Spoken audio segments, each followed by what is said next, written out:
সাধারণকালের বিংশ সপ্তাহ মঙ্গলবার। প্রথম পাঠ বিচারক চরিত গ্রন্থ ৬ অধ্যায় পদ সংখ্যা ১১ থেকে ২৪। ইসরায়েল জাতিকে উদ্ধার করার জন্যে গিদেওনের কাছে প্রভুর আহ্বান।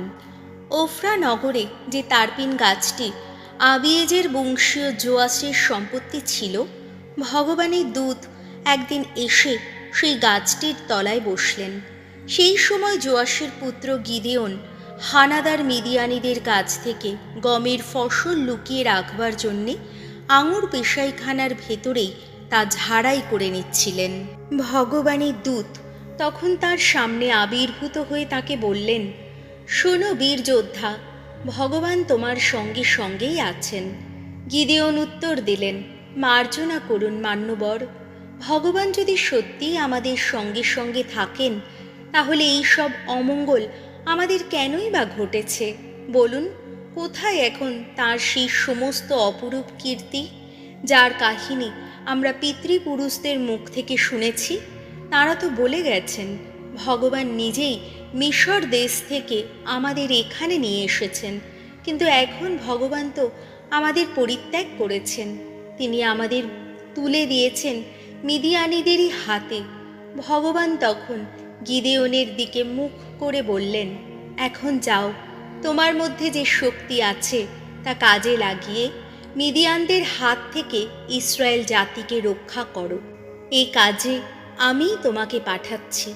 উত্তরে গিদেওন বললেন, মার্জনা করুন প্রভু, ইসরায়েলকে আমি কেমন করেই বা রক্ষা করব? মানাসে গোষ্ঠীর মধ্যে আমার গোত্রই তো ক্ষমতার সবচেয়ে দুর্বল। তাছাড়া আমি নিজেই তো বাড়ির ছোট ছেলে। ভগবান তাকে বললেন, কিন্তু আমি নিজেই যে তখন তোমার সঙ্গে সঙ্গেই থাকব, তাই তুমি মিদিয়ানীয়দের ধরাশায়ী করবে যেন একজনকেই ধরাশায়ী করছো। গিদেওন তখন বললেন, আপনি যদি সত্যিই আমাকে অনুগ্রহের দৃষ্টিতে দেখে থাকেন, তাহলে আপনি যে আমার সঙ্গে এখন কথা বলছেন, কোনো প্রমাণ দেখিয়েই তা আমাকে বুঝিয়ে দিন। আমি যতক্ষণ না আপনার কাছে ফিরে আসি, আমার নৈবেদ্য এনে যতক্ষণ না আপনার সামনে তা রাখি, দয়া করে তার আগে আপনি এখান থেকে চলে যাবেন না। ভগবান উত্তর দিলেন, বেশ, তুমি ফিরে না আসা পর্যন্ত আমি এখানেই থাকব। তখন গিদেওন ঘরে গিয়ে একটা ছাগল ছানা কেটে রান্না করলেন, আর 1 এফা ময়দা নিয়ে খামির বিহীন রুটি তৈরি করলেন। তারপর রান্না মাংসটা একটা ঝুড়ির মধ্যে রেখে তার সমস্ত ঝোল তিনি একটা হাঁড়িতে ঢেলে দিলেন। তারপর ওই সব কিছু তিনি বাইরে সেই তারপিন গাছটির তলায় নিয়ে এলেন।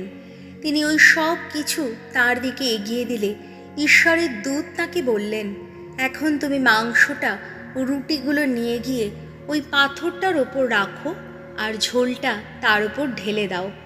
গিদেওন তাই করলেন। ভগবানের দূত তখন নিজের হাতে যে লাঠিটা ছিল সেটা বাড়িয়ে দিয়ে সেই মাংস আর রুটিগুলোতে ডগাটা ছোঁয়ালেন। সঙ্গে সঙ্গে পাথর থেকে আগুন বেরিয়ে এসে মাংস আর রুটিগুলোর সব কিছুই পুড়িয়ে ফেলল। তখন ভগবানের দূত গিদেওনের চোখের সামনে থেকে মিলিয়ে গেলেন। গিদেওন তখনই বুঝতে পারলেন যে সত্যি উনি স্বয়ং ভগবানেরই দূত। তিনি বলে উঠলেন, হায় হায় প্রভু ভগবান, এ কি হলো? আমি কিনা স্বয়ং ভগবানের দূতকে মুখোমুখি দেখেছি। কিন্তু ভগবান তখন তাকে বললেন, শান্ত হও তুমি, কোনো ভয় নেই, না, মরবে না তুমি। গিদেওন তখন সেখানে গেঁথে তুললেন ভগবানের উদ্দেশ্যে নিবেদিত একটি যজ্ঞ বেদী। তিনি ওই বেদীটির নাম রাখলেন ইয়াহওয়ে শালোম, অর্থাৎ ভগবান আমার শান্তি। প্রভুর বাণী, শাম সঙ্গীত ধুয়ো। ভগবানের ভক্তজন যারা, তিনি তাদের শোনান শান্তির বাণী। ভগবানের বাণী শুনতে চাই আমি। তার ভক্তজন যারা, তিনি শান্তির বাণী তাদের শোনান। তিনি তো সুখ শান্তির বাণী শোনান তাদের, তবে তারা যেন তাদের মূর্খতার পথে না যায় আবার। ধুয়ো, ভগবানের ভক্তজন যারা, তিনি তাদের শোনান শান্তির বাণী। করুণা ও বিশ্বস্ততার হবে সম্মিলন, ধর্মময়তা ও শান্তি বাধা পড়বে ওষ্ঠবন্ধনে। ভূতল থেকে বিশ্বস্ততা হবে অঙ্কুরিত, আর ধর্মময়তা স্বর্গ থেকে নত হয়ে দেখবে তখন ধুয়ো। ভগবানের ভক্তজন যারা, তিনি তাদের শোনান শান্তির বাণী। শ্রেয় সুখ দান করবেন স্বয়ং ভগবান, আমাদের ভূমি দান করবে তার আপন ফলভার। ধর্মময়তা হবে প্রভুর অগ্রণী, শান্তি হবে তার পদাঙ্কের অনুগামী। ধুয়ো। ভগবানের ভক্তজন যারা, তিনি তাদের শোনান শান্তির বাণী। বাণী বন্দনা। জয় জয় প্রভুর জয়। পরম ধনী যিনি ছিলেন ধনী, তিনি নিজেকেই করলেন কতদিন। তার দীনতায় মানুষ যেন পরম ধনী হতে পারে ধনবান। জয় জয় প্রভুর জয়। মথি রচিত মঙ্গল সমাচার, 19 অধ্যায়, পদ সংখ্যা 23 থেকে 30। ধনীর পক্ষে ঐশ্বরাজ্যের পথ বড় দুর্গম। একদিন যিশু তার শিষ্যদের বললেন, আমি তোমাদের সত্যিই বলছি, ধনীর পক্ষে স্বর্গরাজ্যে প্রবেশ করা কিন্তু কঠিন হবে। হ্যাঁ, আমি তোমাদের বলেই রাখছি, ধনীর পক্ষে ঐশ্বরাজ্যে প্রবেশ করার চেয়ে কোনো উটের পক্ষে একটা ছুঁচের ফুটোর মধ্য দিয়ে যাওয়াই বরং সহজ।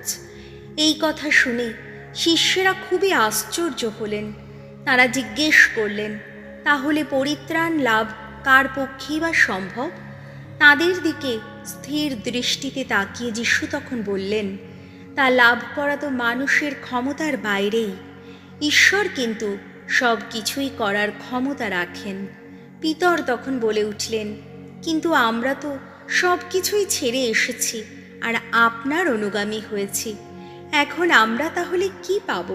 যিশু উত্তর দিলেন, আমি তোমাদের সত্যি সত্যিই বলছি, যখন সব কিছুই নতুন করে তোলা হবে, যখন মানব পুত্র নিজের গৌরবের সিংহাসনে এসে বসবে, তখন তোমরা আমার অনুগামী যারা, তোমরাও ইসরায়েলের 12টি গোষ্ঠীর বিচারকের পদে 12টি সিংহাসনে বসতে পাবে। আর যারা আমার জন্যে বাড়ি ঘর, ভাই বোন, বাপ মা, ছেলে মেয়ে বা জমি জমা ছেড়ে এসেছে, তারা প্রত্যেকেই তার 100 গুণ পাবে, আর একদিন তারা পাবে শাশ্বত জীবন। যারা এখন রয়েছে সবার আগে, তাদের অনেকেই সেদিন যাবে সবার শেষে, আর যারা এখন রয়েছে সবার শেষে, তাদের অনেকেই আসবে সবার আগে। প্রভু যীশু খ্রিস্টের মঙ্গল সমাচার।